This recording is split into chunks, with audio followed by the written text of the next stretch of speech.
Hey, we're Hey, live. hey. How are you, So Trey? I'm doing pretty good, buddy. How you feeling? Better. Better than I did last week. That's good. Yeah, if anyone's wondering why we didn't do one last week, Travis was sick. I got the COVIDs. He got the Rona. Yeah, it's true. It Um, happened. there we go. I'll be doing a lot of mic muting, so you don't hear me Hacking up parts of vibrating my lungs. sternum Hey, during the Wums in the podcast. chat. Wums, ayo. Wums, did you listen to your episode that you, as a wonderful Patreon, got to suggest a topic? Yeah, that would have been 2 weeks ago now. Yeah, 2 weeks ago. But yeah, that was a fun one because it was just like us talking homebrew stuff. Yeah, And we were like, heck yeah, man. So we had a good time. I enjoyed it. I enjoyed it. That's for sure. I thought this was the episode. No. No, buddy. Nope, sorry. All right. I'll listen to it after this. Yeah, you should. It was a good time. We talk you up big time. Yeah. Um yeah, that was a good episode. Um yeah, so last week missed it cuz I had COVID. And so if you tuned in, what that would be like 3 weeks now, we rolled the picker wheel and Yep. got the Tortle package. And so that's what we're going with this week. Yep. Which I'm excited about. Very much so. I've Oh, yeah. learned I think it's going to be good. excuse me. Yeah, so get back on my bicycle here. Housekeeping. Yeah, last episode we did homebrew because over on Patreon, our wonderful patron, Mr. Bumblewums, he suggested our topic. And if you know anything about the show, if you want your topic discussed, if you want to jump to the front of the line, you go over to patreon.com/twobeardsplay, link in the doobly-doo, and you can do that. Become a patron, and then let us know what you want to talk about on the podcast, and we'll do it. Yeah. And give you a Yeah. shout out.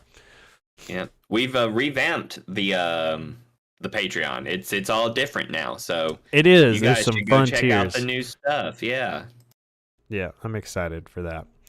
But yeah, so this week on Favorite Terrain, we're going to talk about the Tortle package. Excited for turtles.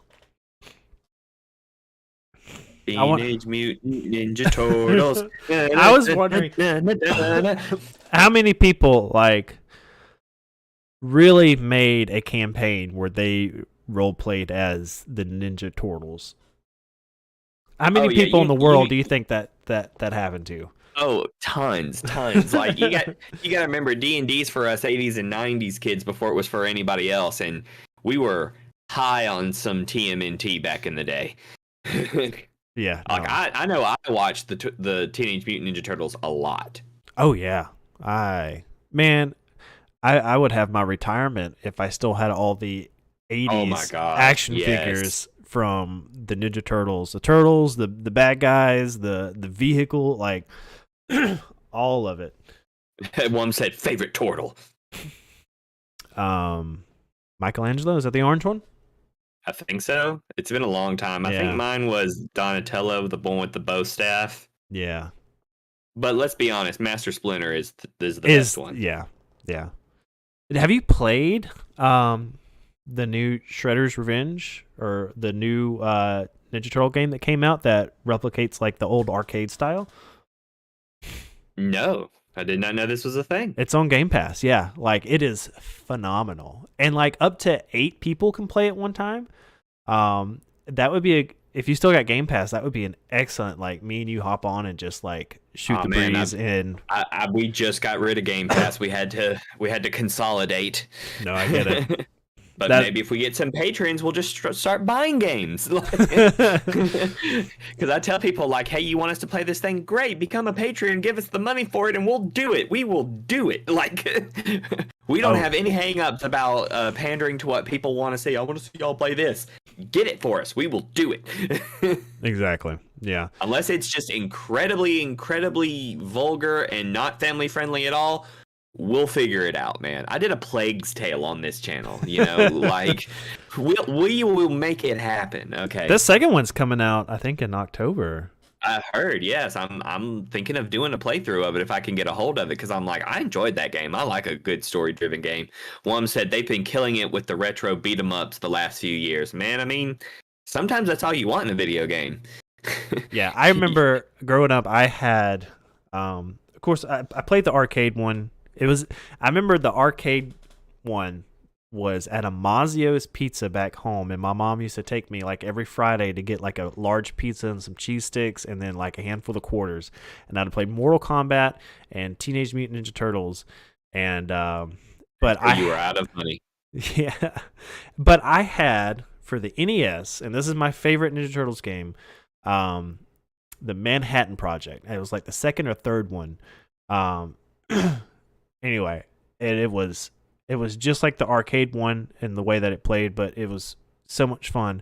And I was like, I don't have to pay quarters every time I die. I have it right here on the NES, and I could just restart as many times as I want to. And it's like reliving my childhood. Me and Claire have actually, Claire, had been doing it together. So I've got 2 controllers for the Xbox, and we've just been sitting on the couch going through it. And that's parenting done right, ladies and gentlemen. That's how you do that. Like, like I'm looking forward to it. A lot of my friends are doing the whole "they're getting too big too fast" kind of thing, and I'm like, yeah, I love my daughter as a baby. Don't get me wrong, but I am looking forward to the day where she's like, "Hey, Dad, let's play video games, or let's watch this, or let's do all these cool, fun things." Like, I'm really looking forward to all that. Yeah, the other day. Yesterday, actually, on my day off before I had to go back to work, Claire was like, "Do you want to play Mario Party?" I was like, "Yeah, I want to play Mario Party." Yeah, I want to play Mario Party. Like, why are we not playing Mario Party right now? And so we did that. Chelsea has actually been getting into it, the board games and the video games lately, and so she played around. That's a big shift for her. Yeah. She like, well, we'll talk about this later, but she played her first game of D&D not too long ago. Yeah. And didn't hate it. And didn't hate it. That's a big deal. But yeah, I'm sorry. Go ahead. I was gonna say Chelsea also, like, after I got done, she played a round of Mario Party with Eden after I got done. So I was like, we're all just sitting around playing video games and enjoying the day off. Yeah. I've got Cody Nimrod in another chat because for some reason we've tried to figure it out. He cannot show up in a YouTube chat. I don't know what the deal is. But he's messaging me and he was like, Mario Party ends friendships so fast. And he's talking about Tortles. He said he loves Tortles with the Tasha's ability modifier thing. And he said Tortles as wizards are sick. You can start with at level 1, 17 AC with an intelligent and constitution bonus. Yeah, we'll get into that. Their AC. Oh, yeah. Their AC is stupid. Yeah, which they're perfect for wizards because they get 0 bonus from armor. Like, they can't wear it, so it's not like you're missing out there. And then you have their shell, which gives them natural armor.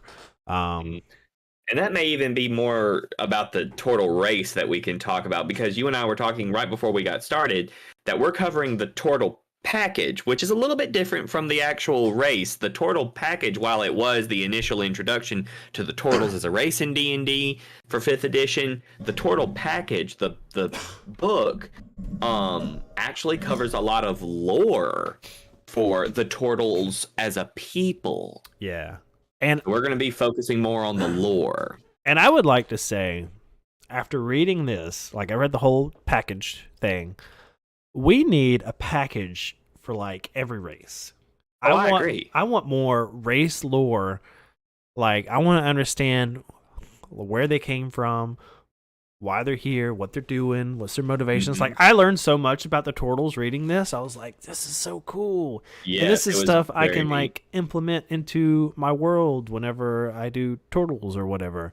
Oh, yeah. Even though I don't run in, the Sword Coast or whatever, but that doesn't matter with the homebrew. Like, no, I still, you've done the work for me. The Turtles have a background, all these things, and lore, and I want to use that. Yep.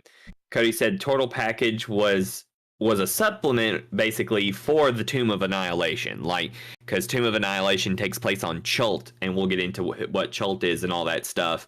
So it was sort of like a fleshing out of a big area for this adventure, Tomb of Annihilation, which is a booger of an adventure.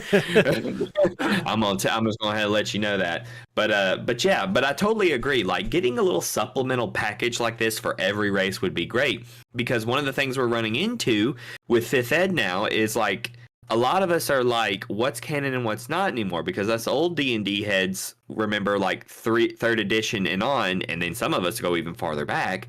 Right. There is lore out there that we're not sure is lore anymore. You know, it's the Star Wars debacle all over again. So it's sort of like, is this lore? Is it not? Yeah, homebrews, you can do whatever, but it would be fun to kind of be like, oh, in the quote unquote canon D&D, this is what turtles are, this is what dwarves are. And I've run into that with the dwarves because, you know, in old school dwarves, they had like multiple gods and stuff like that. But it's been greatly hinted that now they're more of a monotheistic people. You know, just stuff like that would be really, really great to add. Yeah. And going back to the Tomb of Annihilation, that's the first sentence. I don't know how it reads in PDF or book form. I just read it off the D&D Beyond website, but that's the first line. It says a Tomb of Annihilation supplement, and I didn't even know that. Yeah. But it says the snout of Umgar, I don't know if I'm going to pronounce these regions correctly, is a geographical... Umgar is a geographical region described briefly in Tomb of Annihilation. So I haven't read over Tomb of Annihilation, but I could just imagine it was like, you know, blah, blah, blah, blah, blah, this turtle person from this place, blah, blah, blah, blah, blah, and just keeps going. I'm like, wait, what? What? Where? A turtle? From where? Where? What? Go back. What? And that's probably where this came about. People did that exact thing. They're like, the what now? The what people? Hold on. Yeah. Hold on. Chris Perkins, go back. Yeah, and so the snout of Umgar, is the land region that this whole supplement is based off of. It's the kind of the originating landmass for the whole Tortle race. And so the first thing that I noticed, and this doesn't do well for the podcast, but the artwork for the snout of Umgar is a lot different than most of the D&D map stuff that you find. This is very cartoony in the art style, which I really liked. And I don't know if this is where the whole snout comes from, but I'm totally just seeing a rhinoceros head here. Yeah, I mean, I can see that. I don't know, you know, I didn't see anything like kind of talking about why it's called the snout of whatever.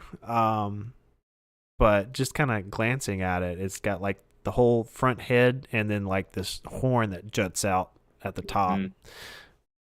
I don't think that's what they were going for, but you know, that's kind of... You can even see it as sort of like a turtle's head and neck coming out of the shell, where the shell is at the right, like the entrance or the opening, and then the long thing is, yeah. I mean, if you really, I don't know if they're trying to be that on the nose with it, but you know, right.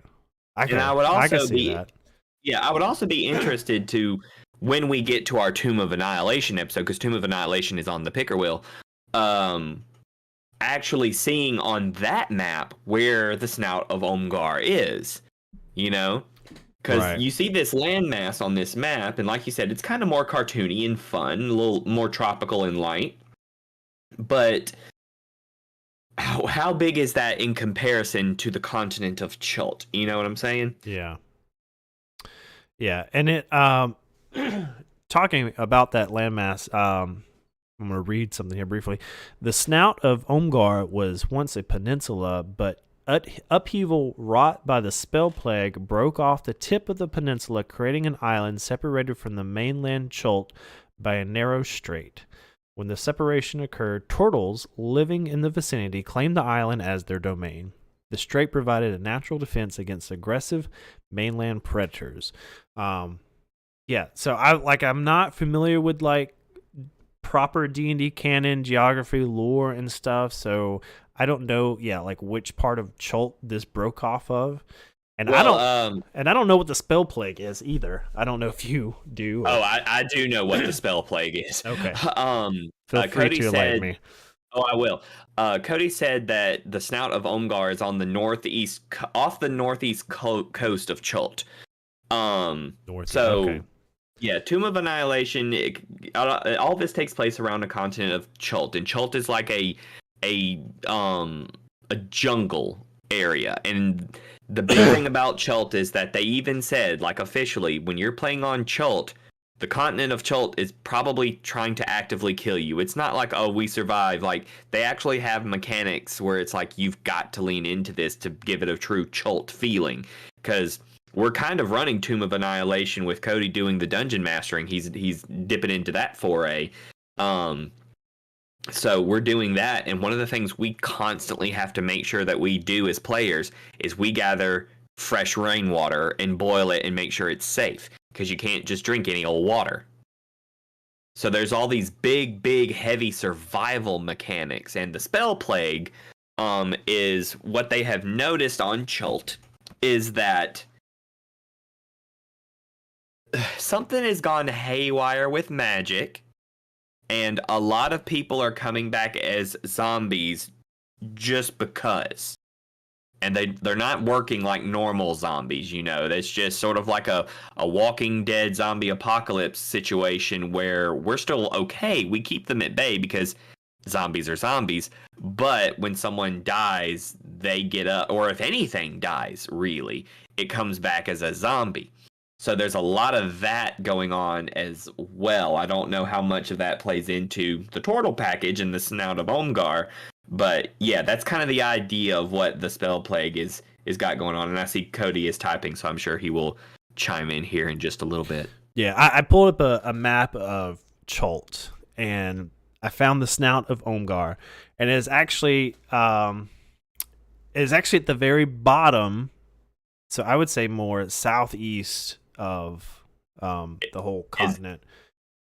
There's like a Snapping Turtle Bay at the bottom, and there's like a mountain range that circles the whole bay, and at the very southeast corner of that bay, the mountain range and that island is broken off there. So okay, yeah, I'm trying to pull it up too because I know it's in here, and I'm wondering about the things. Anyway, but yeah. Trey, here I'll send you. There we go. Here it is. In Facebook. I found it. Okay.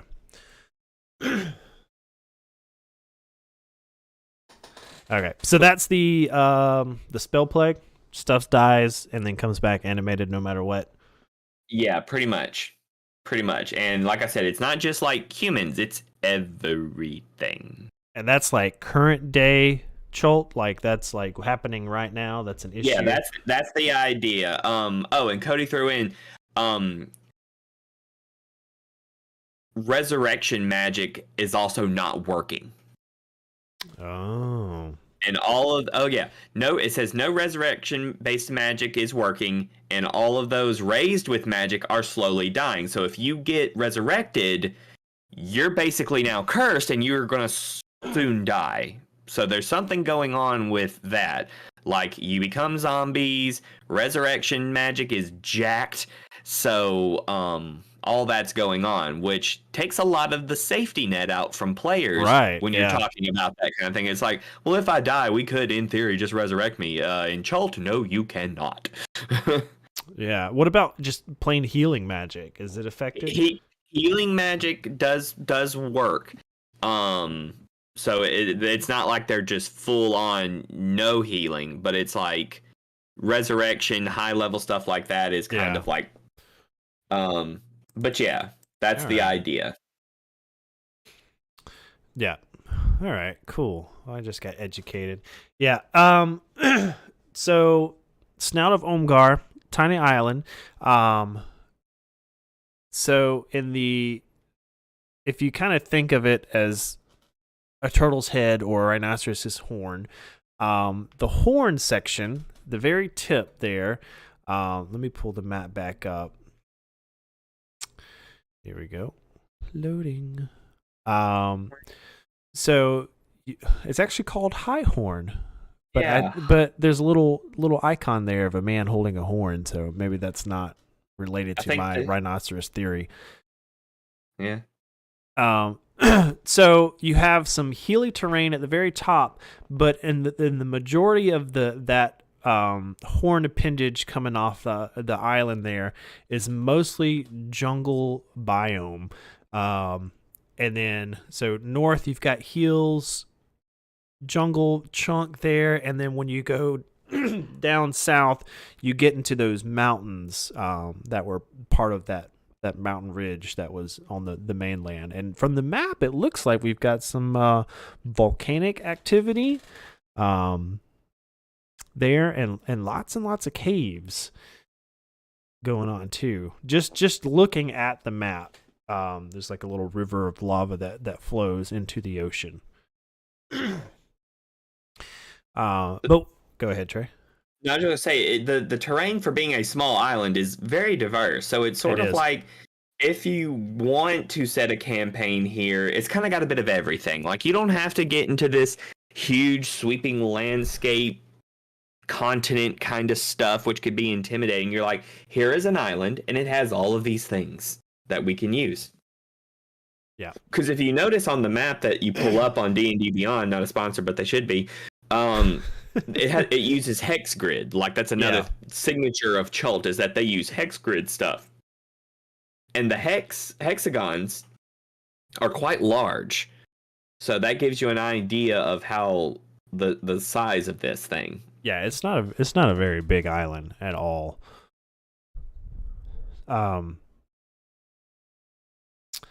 Yeah, so the Snout of Omgar is the setting. So that's the first thing the Tortle package kind of delivers to you, is this really cool setting. It's not like a very the Tortles aren't like a very settled in race, as we'll kind of learn here in a minute. So, you're not going to find like a very big established town or city or civilization here. If you think about turtles, not turtles, but turtles like sea turtles in real life, they've got a breeding and an egg laying cycle that, wherever they're at in the ocean, when it's time to lay those eggs, they all usually come back to the same beach and lay those eggs together and then go back. So it's kind of like a journey. And one of the first things they talk about here in the Tortle package is the turtles are kind of the same. So turtles will come back to this island later in their lifespan, and according to this book, it's about 50 years. So in those last few years, they come back here, they lay their eggs, they raise the eggs until they can walk, and then those turtles, the parents, they pass. Like, that's the end of their life. They bestow whatever knowledge they have to the young ones, and when they can walk, the parents are gone, and then those new turtles basically just set off to go somewhere, to adventure, to look for stuff. That's just kind of like they're nomadic, they're very adventurous lifestyle. They don't have a need for really much material possessions. No, that's not like their lifestyle. So I love the idea of, like, if you're out and about adventuring and you see a turtle, like, that turtle is somewhere in his lifespan where he's just out adventuring and gaining knowledge and wisdom and just having the time of his life, before he has to go back and procreate, really. And be done. Because the whole idea is that his wisdom and experiences get genetically passed on. Obviously they don't remember it verbatim, but it's like a stronger willpower, a stronger sense of get out there and see stuff, which is hilarious for me, because they're turtles. They don't go fast. Like it's like we got to get out there. Let's start now because it's gonna take a while. And for the record, their speed is 30, so they're not like. Yeah, I know. It's just fun. Like we were doing a session with my long running homebrew, and they were at a port, and I made they were like, we need to go after such and such, and we need a boat right now. So they go down to the port master, and they're like to buy a boat or whatever, and I made it a Tortle. And I straight up did it from Zootopia, the DMV. I was like, well, you can buy a boat, and they were like, oh my god, because it was like a time sensitive thing. They were like, we need to go now kind of stuff, and I just like cut it off right there. They were like, you are killing me. It was a good time though. But the mentality of the Tortles is very interesting, and under the Tortle race in the Tortle package, it starts with a Tortle haiku of all things. Yes. And it's so great. This so summarizes their mentality. It goes, yeah, it really does. I caught a big fish. Now I search for a good friend to share my lunch with. Tortle haiku. Like, that's it. Yeah. That's the whole thing. Like, hey, I got a lot of fish here. Anybody want some fish? Like, right. I like that. Yep. Yeah, what many turtles consider a simple life, others might call a life of adventure. Turtles are born near sandy coastlines, but as soon as they're able to walk on two legs, they become nomad survivalists, eager to explore the wilderness, experience its many wonders, put their skills to the test, and make new acquaintances. Yep. So it really makes me wonder, like, if you were to have someone or if you had an NPC and your bad guy was a Tortle, you better come up with some serious backstory as to why this Tortle went away from the ways of its people. You know what I'm saying? Yeah. Because they're all about making friends and everything. So I love throwing in a Tortle NPC in my campaigns, because it's almost like if you learn about the Tortles, you're like, oh, a Tortle, thank God. They'll at least be nice to us. You know, like, oh, thank God. You know, I love making Tortle monks, you know? Yeah.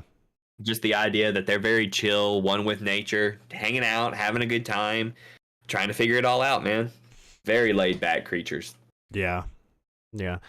Let's see, scrolling down a little bit, it gets into their beliefs, and I thought this was really cool. They don't have their own pantheon of gods. They just kind of find fascination with the other pantheons of, like, the Forgotten Realms and you know, the gods that other people worship. So I could see them just kind of venturing out and like, oh, what do you worship? Oh, he sounds really cool. That sounds cool. Can I go to church with you? Like... Yeah. But this one paragraph here, or a couple sentences, I thought was really cool and has a lot of potential as a DM to like implement, especially if you've got a character that's a Tortle. It says, Turtles believe that night and day watch over them and other creatures. The moon is the eye of the night that watches over them in darkness, and the sun is the equally vigilant eye of day. Turtles feel most at peace when one or both of these eyes are looking down on them. They become more nervous and uneasy when neither orb is visible in the sky. Turtles tend to be most uncomfortable underground, where neither the sun nor the moon is visible to them. Blessed are the days when both the sun and the moon are visible in the sky at the same time.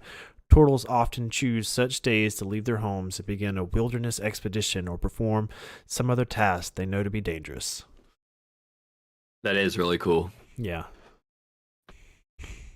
Yeah. I also like the idea of, since they just sort of adopt gods of the other peoples, I would love to have like this traveling Tortle person where he's just sort of, and his gods come up and he, you know, he's fighting some evil thing, and it's like, I beseech such and such to vanquish you, and they're like, I'm not afraid of such and such, and then he just pulls out like this huge gob of necklaces with holy symbols, and he's just like, this one? How about this one? How about this one? Do you fear so and so? No? Okay, how about like like he's just going through all of them. That's so funny. Because to him, that's not being sacrilegious. He just likes it. Yeah, it's like Pokemon cards. You're just like, oh, I'm gonna collect them all. I'm gonna build my collection up. Have you heard of this one? This one's shiny. Yeah. All right, so kind of keeping to the Snout of Omgar, because it sets up this whole island for your people to adventure, and they've got tons of key points of interest, and they have a few guides, and they give them names, and the naming conventions based off of D&D 5th Ed.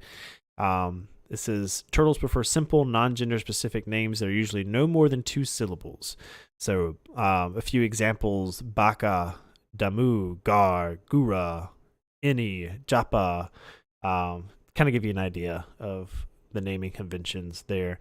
But they've got, let's see, 1, 2, 3 turtle guides.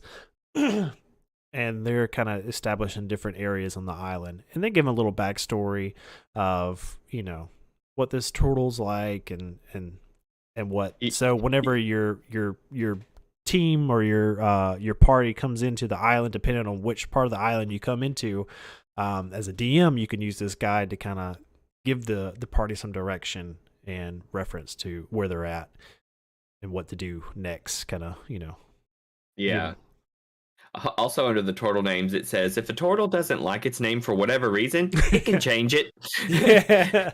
A turtle might change its name a dozen times in its life. Like, I love that. And if I ever play a turtle, he's changing his name. Like, after a significant amount of time, he's just going to be like, it's Gabo now, okay? And, like, whatever, man. Come on. Turtles remind me of the old saying, I'm not here for a long time. I'm just here for a good time. For a good time. That's right.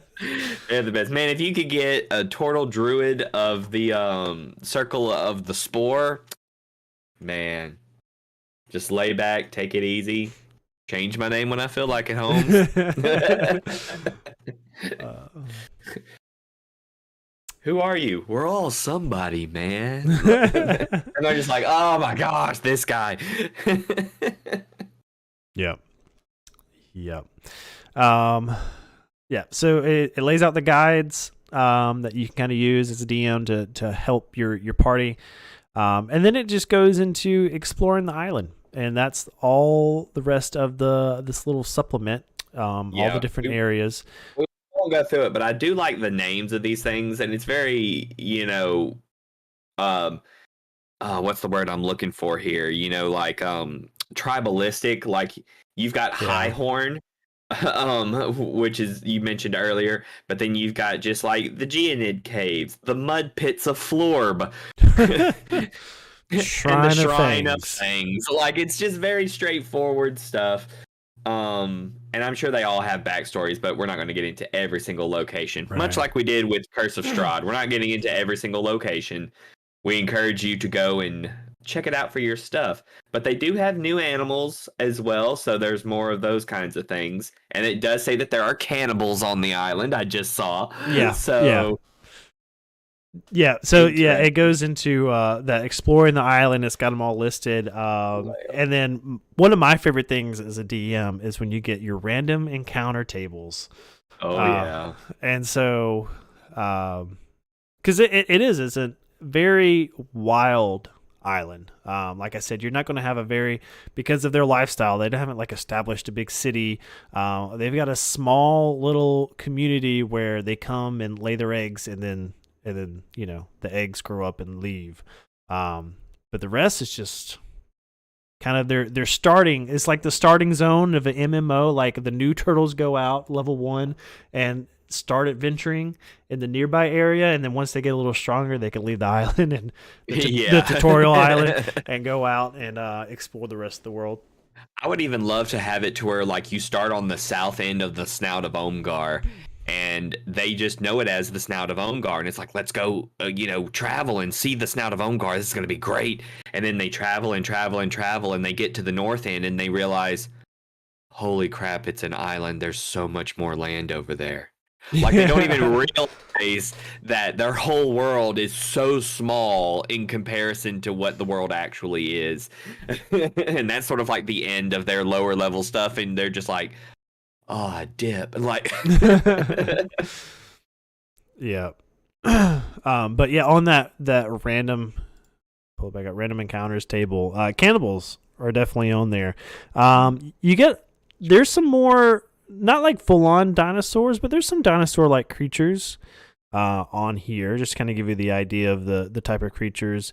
Axe beaks, baboons, bloodhawks, cannibals, dolphins, flail snails. I love flail snails. Flail snails are fun, dude. Like flying snakes, giant lizards, giant snapping turtles. Let's camp out at giant snapping turtles. If you're a group of turtles and you've only ever known turtle folk, you see a giant snapping turtle, your first thing is, brother.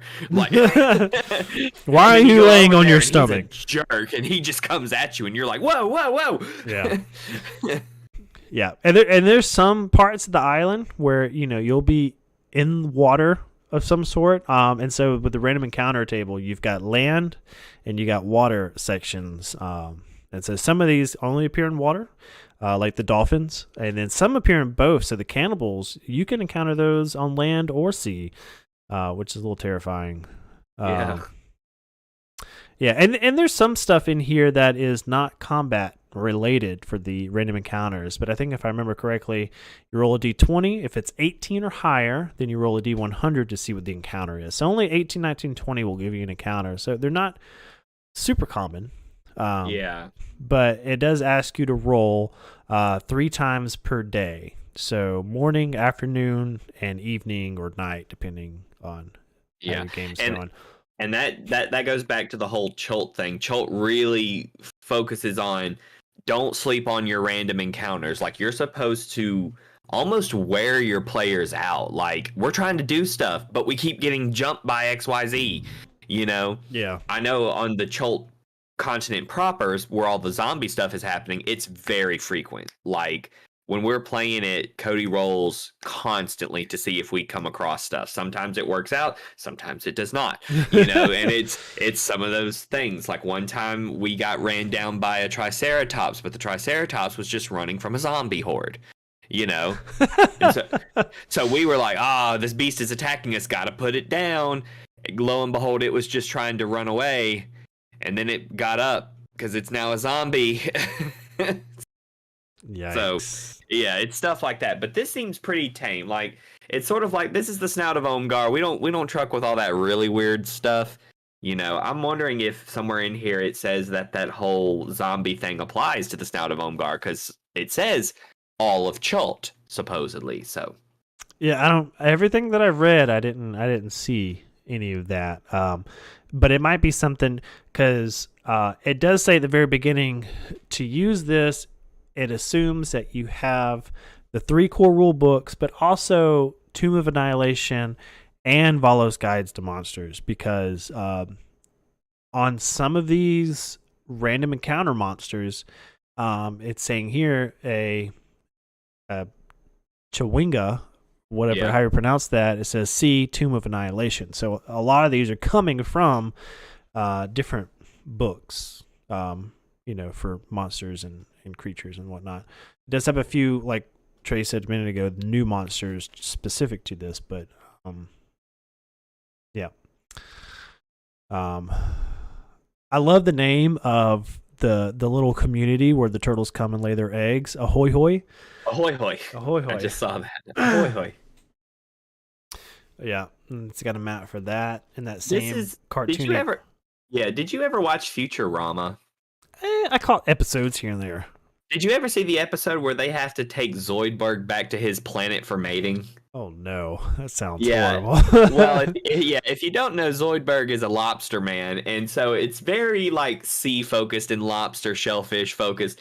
And looking at this Ahoy Hoy place, I'm like, this gives me a lot of Zoidberg vibes. Like you could tell they've got areas for like egg laying and all these fun things going on. And I'm just like, this could be so freaking goofy if you wanted it to be. Like, you could really play up the campiness of a Tortle, a Snout of Omgar campaign. Yeah. Getting into just kind of a little nod to something.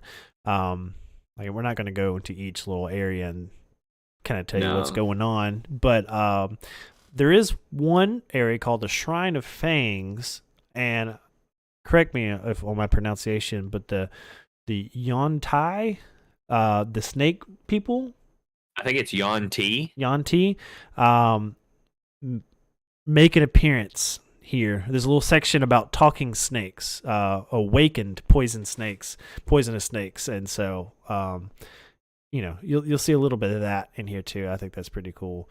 The new monsters, the first one, I don't know why it was so funny to me, but the Decapus, I guess it's an octopus, but with 2 more legs. Yeah, it's a 10-tentacled octopus. Yeah, large monstrosity. So for this one, swings from trees. Oh, it's like a land creature. That's kind of terrifying. Yeah. It's got tentacles. It could do some grappling and some restraining, and it's a CR4, so it's, be careful with it. The Geonude, which there is a Geonude Caves. Oh God, the picture is terrifying. Oh, Did it you is. Click on that. Yeah. Well, imagine a rock, with little arms and legs poking out underneath it. Little glowy eyes. Like you can't see up under there. Where those arms and legs attached to? I don't know, but yeah. Well, I was also talking about the Decapus. Oh yeah, the Decapus it's horrifying. It's got some Beholder vibes too, a little bit with its crazy eyeballs and. But if a Beholder had a spectrum issue, if you get what I'm saying, like well, a little bit of a syndrome in that Beholder. yeah, it's I don't know which direction it's looking there. Yeah. The Topi. Okay, so this is Topi. I don't know how you pronounce it. Topi. I would say Topi. This I might tie into the thing that's going on over on Chult, because this is an undead creature. Topies are similar to zombies. Before a Topi is animated, its corpse is shrunk until it stands only 2 feet tall, and its heart is cut out and replaced with a leather bag that contains a live poisonous snake. So we got some snake themes going here. A lot of snake stuff. Yeah, the snake requires neither air nor sustenance, and it magically renders the Topi's claws venomous. When the Topi dies, the snake dies inside as well. The process of creating a Topi is known only to a handful of evil priests and necromancers. So it's a little zombie guy. And he's terrifying. Yeah, they look like zombie babies. They really do. Big old bald head. It says Topis are more difficult to turn than ordinary zombies, and their spongy bodies make them resistant to bludgeoning. Yeah. Yep. And then you got some stat blocks for Tortles. You got a Tortle and a Tortle Druid if you want to just use those in your game. Nice little stat block there. And then that's it. You got some handouts. So some artwork for your guides. Yep. So it gives you your variation of Tortles and what they kind of look like. Yep. But yeah, that's it. That's it. But I want this for every race. I want this for the owl race. Like I want this for the Hairgons. Like I want some background stuff on these characters. Where's my lore, wizards? Like this is good stuff. Like this is stuff I just as a DM, this is my favorite kind of content, just to like you gave me the framework and then let me throw it in my game and go from there. Twerk it around a little bit. Yep. All right. Where is chat? I'm working on sending you the link for the picker wheel. Okay. Just not understanding what's going on. You're I'm fine. an old man. All right. So yeah, turtle package. I don't know. It's really cool. Like I said, I want this for all the races just so I can know and understand the official. I know you can probably go online and come up with a lot of lore, but there's something about it being officially produced content from Wizards. Makes me just feel better about using it. But yeah, as Trey is getting the picker wheel. Just send it to you on Facebook. Okay. We'll pull that up, but Picker will, picker will. There we go.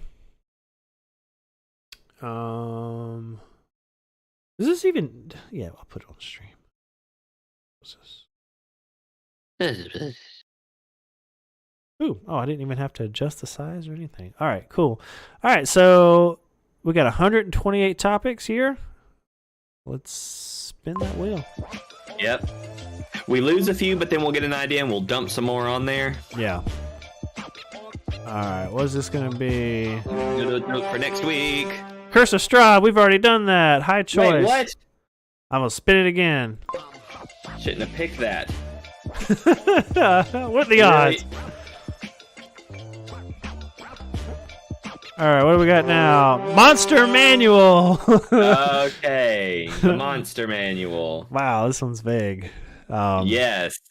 So this covers pretty much all monsters in D&D because it's the Monster Manual, it's Volo's Guide to Monsters, like it's a lot. And I may go through here and take off all the other books that are about monsters.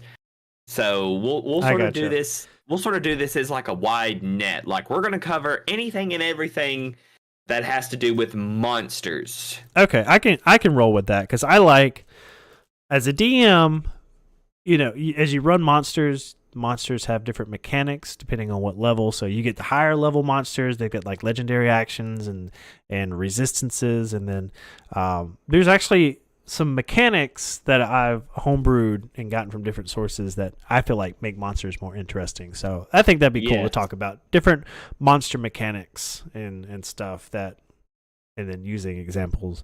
So I'm excited already. Give me a little bit and I'm going to give you a list of all the books that this is going to cover just to let everybody know, because I'm going through the list real quick and I'm like, that has to do with things. So far we've got Monsters of the Multiverse. All right. Do you want to count Fizban's Treasury of Dragons? Do we have that unlocked? Yes, we do. Then sure. All right. So Fizban's, like we're gonna cover it. Like I feel like a topic is dragons in particular, so we'll keep that up there for dragons specifically. But let's see what else we got here. Yeah, see, Curse of Strahd was not picked. I do not know how in God's name you got that. Xanathar's Guide to Everything? No, probably not. That's a different thing.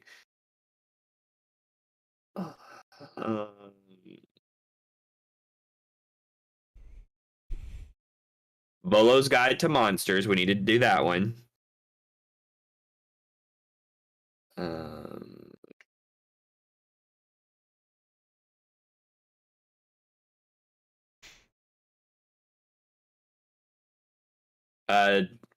No, I think we need to leave this up the one grung above. Yeah. That's a player race, so. Right. Okay, the Monster Manual. Right.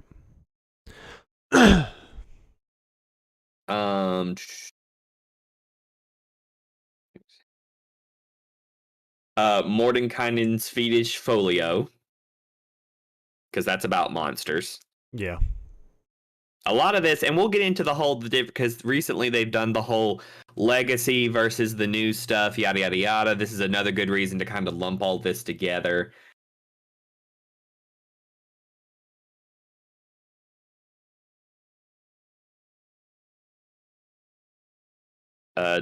Tome of Foes. So yeah, you got a lot of stuff you can pull from here.